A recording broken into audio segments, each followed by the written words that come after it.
have a ongoing national shoe drive. I'm always excited to talk about this because it's like near and dear to me. So when I first started getting into fashion, with anything I do, I'm always like, how can I make this better? You know what I mean? Because Mhm. I never want to be a person who's just offering, even though I feel like my brand is offering a solution to something, but I want to do more. So Yeah. with fashion, I'm always running into people saying something about the price point.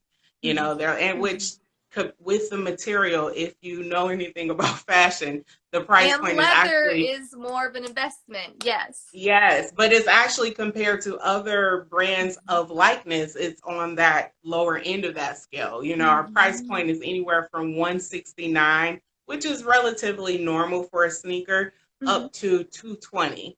So, Mhm. and then when you get into that price range, you're getting into more of the premium material like Mhm. crocodile, python. So Yeah. it's given and it's 100% leather.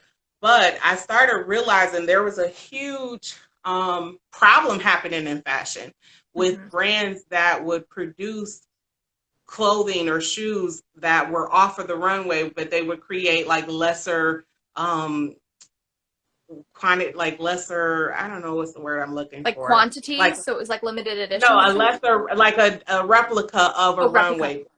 Yeah, so fast fashion. So Yeah. they would create like, so an example of fast fashion would be like Fashion Nova Mhm. or Zara's or something like that, where they take runway fashions and they create them, they mass produce it in a Mhm. place where they can create so much of it that it's relatively cheap. You know what I Yeah. mean? Yeah. And that's good because everybody has price points, so it helps Mhm. people become fashionable. However, Mhm. we have to talk about the flip side of what that creates. Yeah. So there are places in the world who these factories, they really, really are not working in the best environments. Mhm. The waste product of making particular clothes and shoes are clogging waterways in some Yeah. places. It is creating more of a problem. And I think in America, we don't see that because we're just Mhm. seeing the production side of it and the consumerism of it, but we don't see the flip side of what it Mhm. does in other people's lives. So I wanted to create an initiative like, how can I combat fast fashion? You Mhm. know, and I thought about a national shoe drive. It just made sense. You know, it's a Mhm. sneaker brand. Why not do a national shoe drive? So, what it does Yeah. is we're able to partner with retail locations because Mhm. obviously we're a e-commerce business Yeah. where that location can act as a drop-off location where people can donate gently used shoes and we Nice. would arrange to have it picked up and they would actually make a profit from it, you know, Nice. because they're helping us, and the shoes Mhm. would be sorted and they would be cleaned and packaged and sent to underdeserved business women in Nice. other communities like Africa and South America. So that Mhm. is so cool to me because it's like we're recycling, Yeah. we're, you know, we're creating a brand that's sustainable because leather is sustainable. Mhm. It's high quality, so the duration of time that you have it is going to be Yeah. longer, and we're on the flip side taking sneakers and shoes from other places and saying let's recycle it and turn it into a thing for other women who Yeah. can use it. And the great thing is it's for women to be entrepreneurs in places like Africa and South America Yeah. to feel confident about doing business because we look at it like, well, who the heck needs shoes to feel confident? But if you're in a Yeah. country where you're making, Mhm. you know, pennies on a dollar, you're trying to be Yeah. an And entrepreneur, sometimes not even something. having shoes walking to school or anything. Yeah. Having shoes at Exactly, work. Yeah. exactly. And there's so many people in that scenario. So Mhm. that's what the National Shoe Drive is. So if you're Yeah. listening or you hear it on the run back, if you have a retail location or a retail brick and mortar location and you would like to partner with J. Marie Premium Sneakers, check that out on the website. You can check out Walking in My Shoes on my website, which is a IGTV YouTube series that I created to just take you along on adventures with me.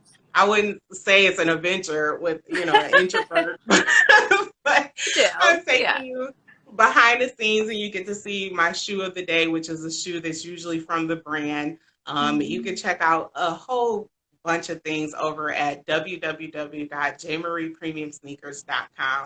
So it's awesome. Yes. Well, that's so awesome. And yes, everyone who is listening, whether it's been in this broadcast or playing back, please go follow her. Obviously, you guys can see that she's such a sweetheart.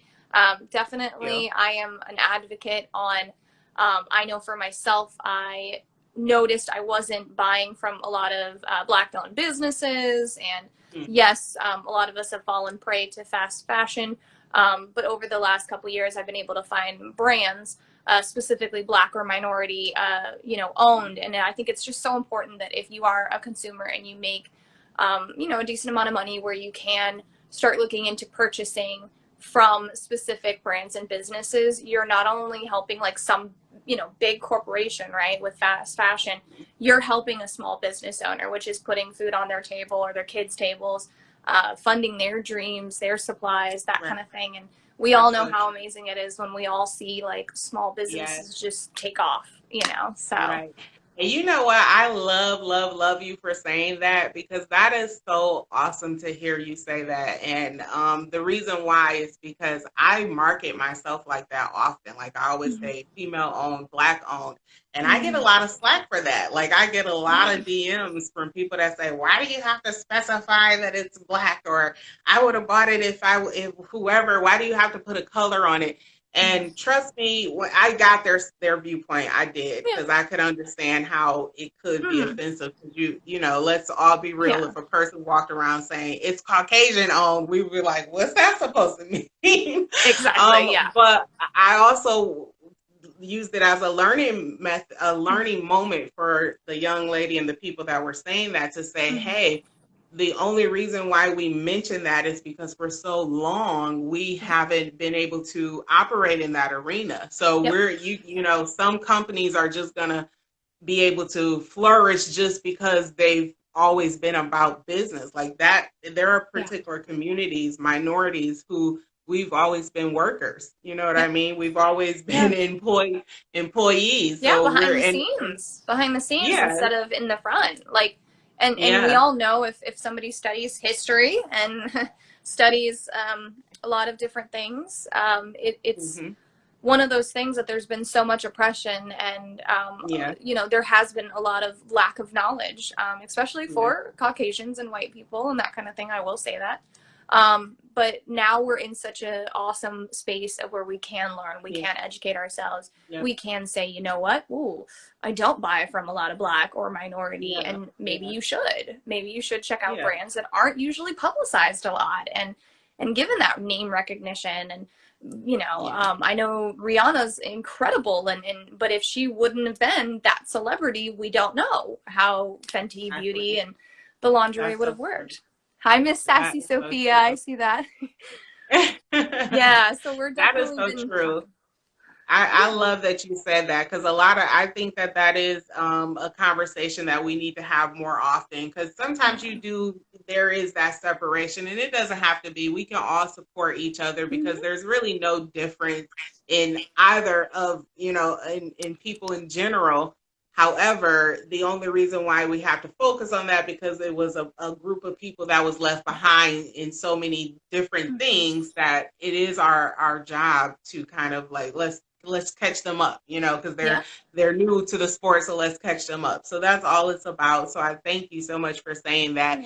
And we definitely need to support each other, and already doing that. Check.